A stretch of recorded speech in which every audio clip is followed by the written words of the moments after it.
Swayam Prabha. Digital India. Educated India.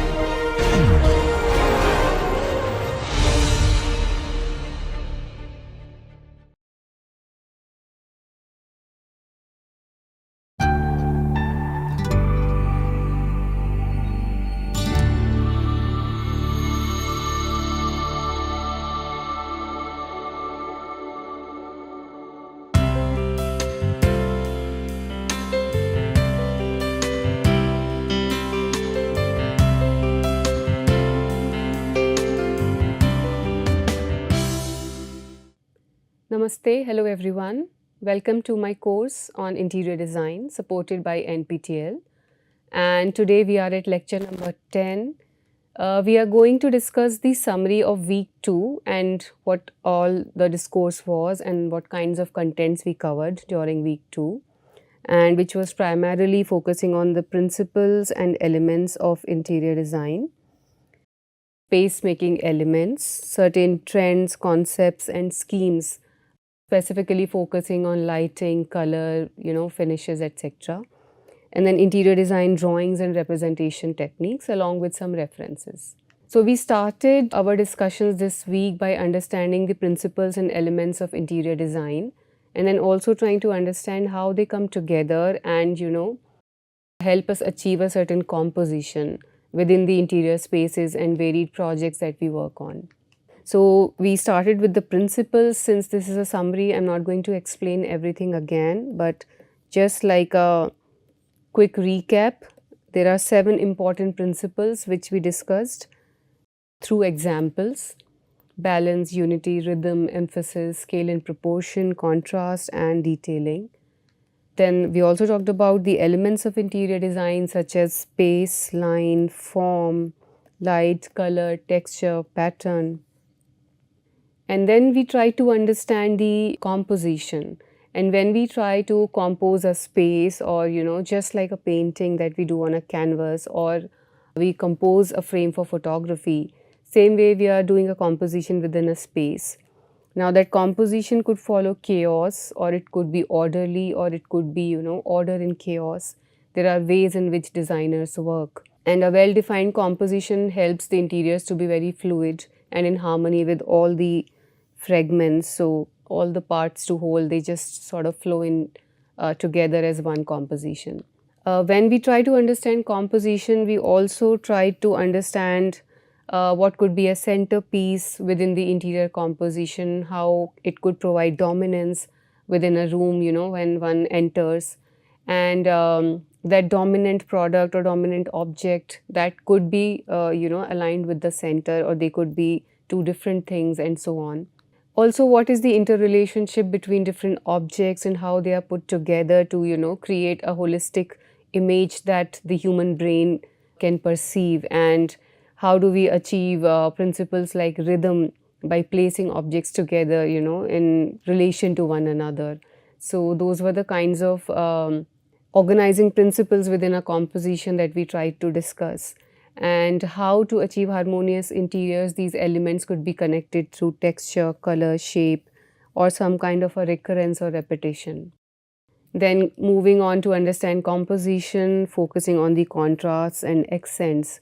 So when we talk about different objects within an interior space, they could either be friends because of certain interrelationships between them, or they could also have a relationship with regard to contrast, even though they are not matching, but they may have some kind of a juxtaposition or interrelationship.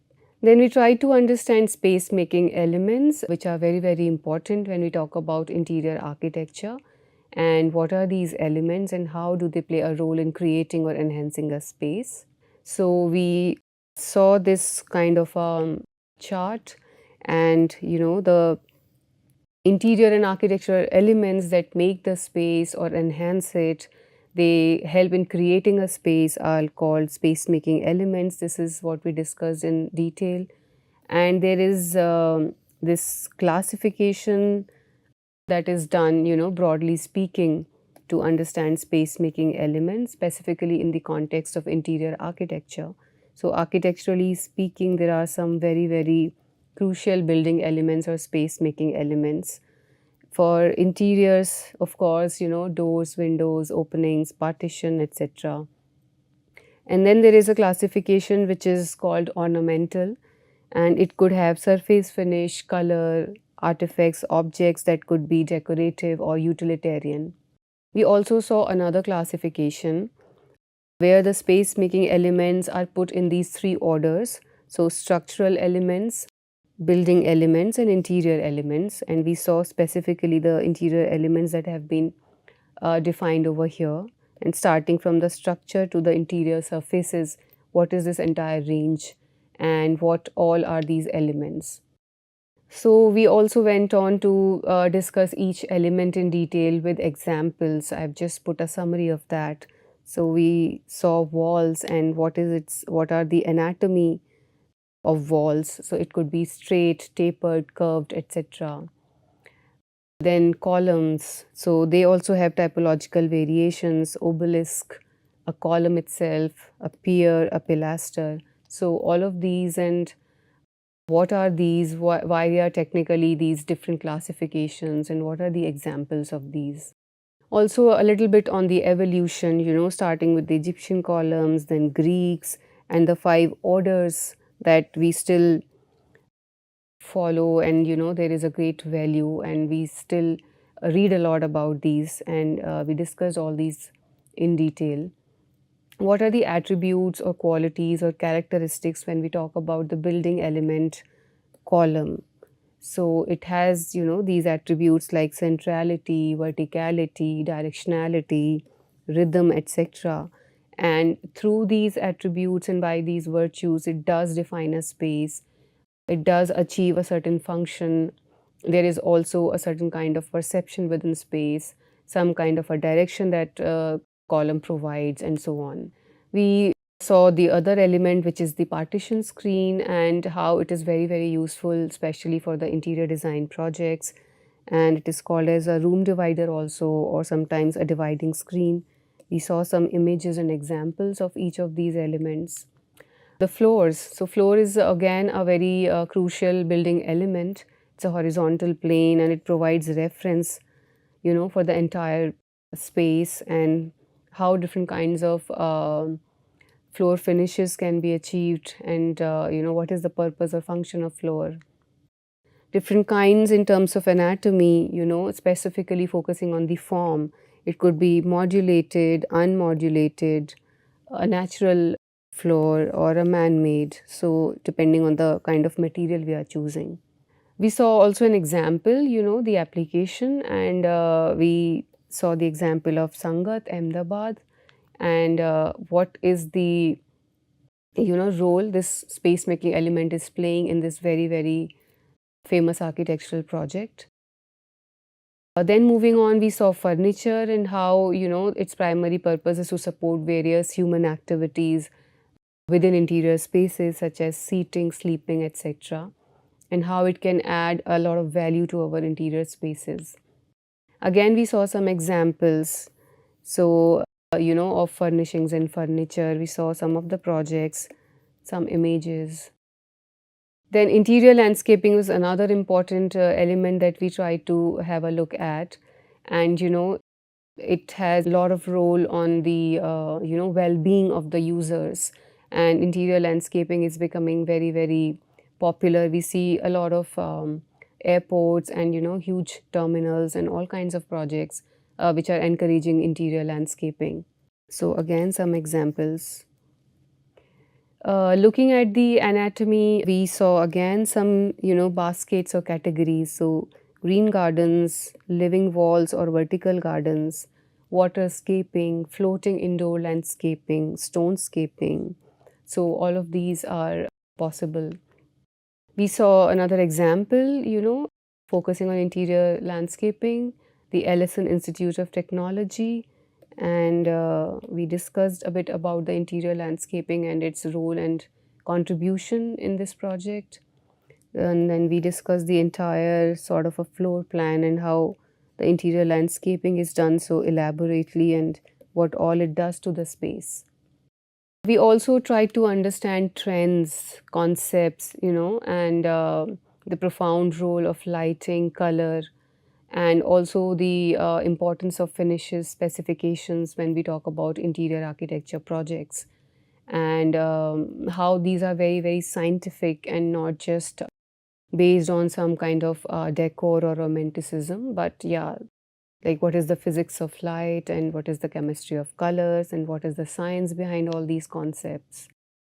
So this is like example of lighting and how lighting can really impact a space, not just functionally but also creating an inviting and appealing atmosphere.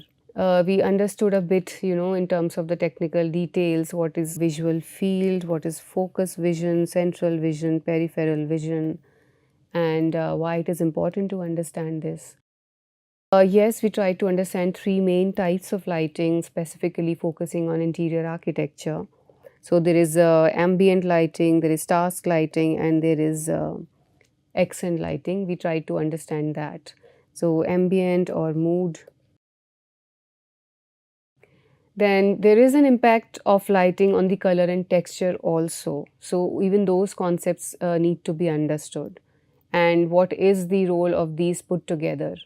Then color, how it is one of the most fundamental and influential aspects within the interior architecture domain. And again, we saw some examples. And this kind of these kinds of illustrations which talk about color relationships. So violet here, the red one, yellow, green, and then we have zones like red, violet, blue, violet, red, orange, yellow, green, and blue, green. And what are these interrelationships and why they are important to be understood, specifically when we talk about space making. So we had those kinds of discussions also throughout the week. Another important aspect whenever we talk about interior architecture projects, whenever we talk about interior spaces, it's always about sensory experiences, it's about psychology, it's about well-being. So when we talk about the colors, there is an association, with a lot of emotions and mood and psychology. So those kinds of interesting discussions we had. Again, some examples when we talk about furnishings we see over here. They could be fabric, Chanel, velvet, faux fur, rubber, any kind of clothing, textile material, rugs, all of those. So these are the types of furnishings, very popular ones. Curtains, cushions, bedding and mattresses, some wall hangings and tapestries. I was just talking about rugs, some kind of chair coverings, your bean bags, carpets, even doormats. So all of these could be, a part of furnishings, and they also play a very important role in value addition and functionality and aesthetic of your interior spaces. And the furnishings could be simple soft furnishings or decorative soft furnishings. You can see over here two examples.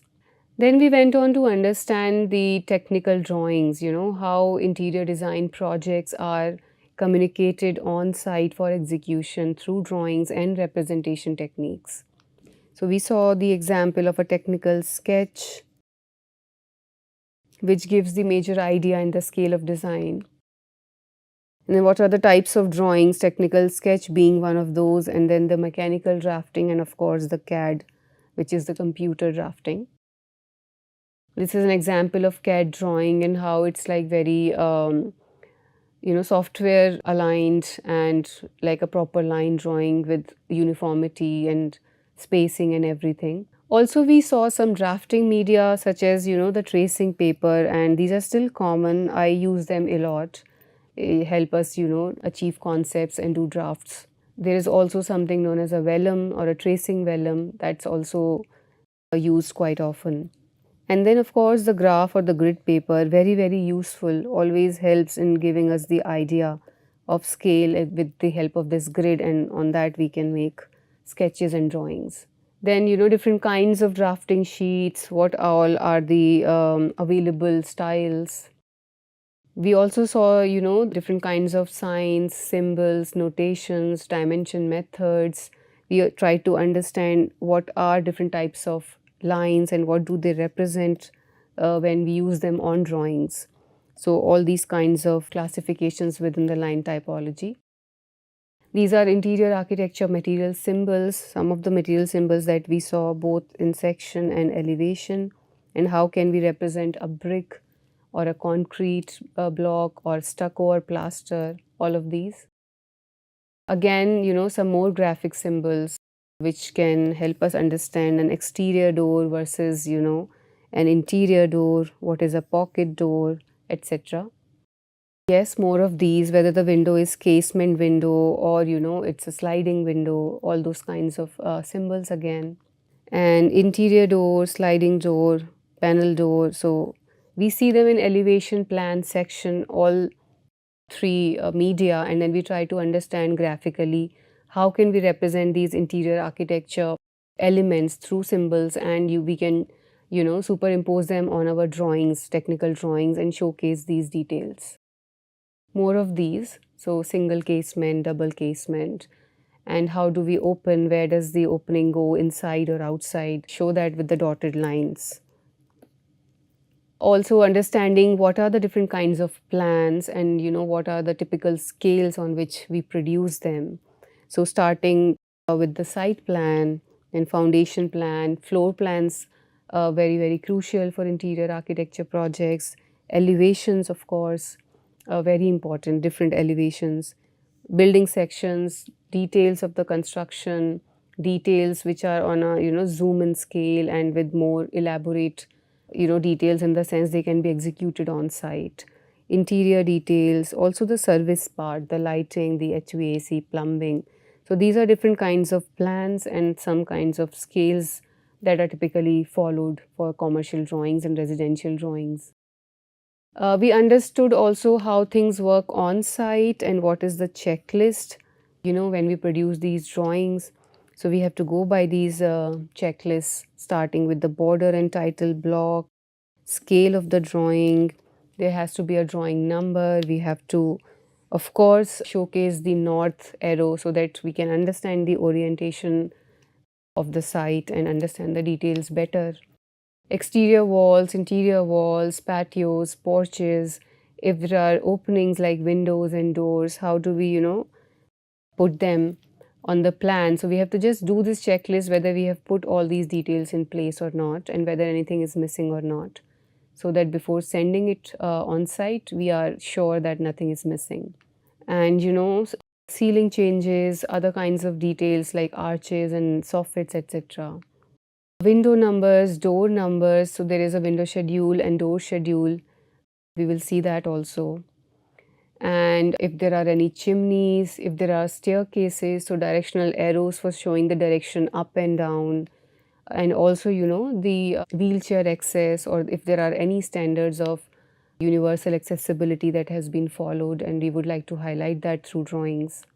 If there are very, very particular details regarding fixtures and appliances and equipments, especially regarding to kitchen and bathroom, etc., those kinds of details. If there is any sort of a built-in interior feature, or if there is any kind of a customized detail that we have put in place, then what are the dimensions, notations, all of these have to be sent. This is one example of the floor plan. We had a detailed discussion when we were talking about plans during one of the lectures in this week. We did talk about notations and why they are important, especially for interior design drawings. Also dimensions and what is hierarchical dimension, placement, and then the overall dimension, wall dimension and opening dimension. And we saw some examples of that, how the dimensioning is done. And then more examples, the dimension techniques for plans here, like floor plan. Some example where we have to do the dimensioning, for an angled wall or wall at an angle. If there are any curved objects or, some kind of circular objects, and how do we do the dimensioning for that. Dimensioning for frame buildings, for masonry buildings, interior elevation drawings, and why they are very, very crucial for interior architecture projects. How do we sort of, show the details on them along with dimensioning, of course, in a hierarchical manner. And also the material is highlighted over here. So line drawings, rendered drawings, all of that. And then, what are these typical interior elevations and what all do they showcase? So those kinds of discussions we had. Again, there was a checklist which was discussed because it has to be followed when we talk about the interior elevation drawings, and here is the checklist like we discussed for the plans and all the details, different vertical components, openings, schedules, notations, dimensions, all of those details. This is again, another example where we see the drawings and we have all the details, material, specification, finishes, dimensions, so all of that. There is another drawing here which is put together, and through these examples we try to understand how for interior architecture projects it becomes very, very crucial, to do the dimensioning properly, to do the mentioning of proper materials, finishes, specifications, because it is so detailed. When you execute on site, you would require all kinds of details.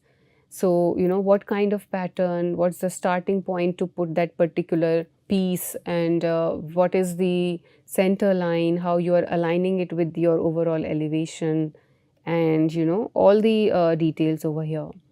And we do mark some reference points, like this is the roof ridge and here this is earth, so all of that. Then what are the section drawings and how we cut this plane, and then try to show these material details in cross section. So it's like vertically cut through the space or the object. Some examples we saw for the section drawings, and here also we try to understand how we try to showcase materials, like this is a plywood, does it have a lacquer finish or not, does it have a varnish, and what is its thickness, if there is a particular make that we have followed or a standard size from the market that we have taken, if there is a molding, let's say of oak or any other timber.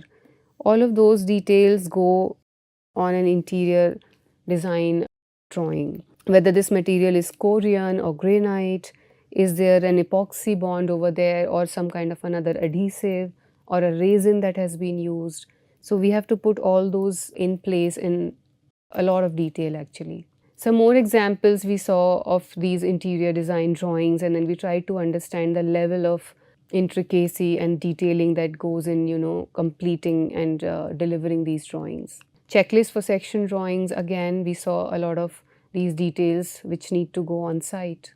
And also there are some drawings which are specifically meant for, details, and these details can be referenced within your larger drawings, which could be plan, elevation, section, and then we can focus on these details, like zoom in and then create another set of drawings with details. So some of the examples of that and how we show these details. We try to understand the importance of schedules when we talk about interior design or interior architecture projects. And when we talked about schedules, we saw door schedule, window schedule, and so on. So this is one example of the door schedule. And how this scheduling is done. We saw some of the examples of that. And of course, we mark it on the plan and then we show these schedules here as, additional details. Continuing with the door schedules, graphic representation. Another example, this is for a residential project, and we see how the scheduling is done in detail. And this is the typical information that is usually required when we prepare door schedules. So we saw these in elaborate manner. This is a commercial door schedule, and so showing some more examples visually. This is window schedule, again marking on the floor plan and then creating a schedule over here, and along with the remarks giving it in detail for execution on site. Graphical symbols, and again the schedule. Then there is interior finish schedule, which is very, very crucial. Which room, which building element or space making element has what kind of finish. So that scheduling. This is another example. Then we have an FF plus E schedule, which is furnishing, furniture and equipment schedule. This is also interesting. So we saw some examples of that. Now, once we have done this week 2 and we have tried to understand these important aspects about interior design projects, what we are going to do next is we are going to thoroughly understand different kinds of spaces when we talk about interior design. and what are their classifications and what are the different nuances of each one of those. So we will discuss that. Some references I have put together which we discussed throughout the week. I'm sure they will be useful if you want more details other than what is appearing on the slides due to the time constraint. More of websites. Thank you so much. I'll see you next time.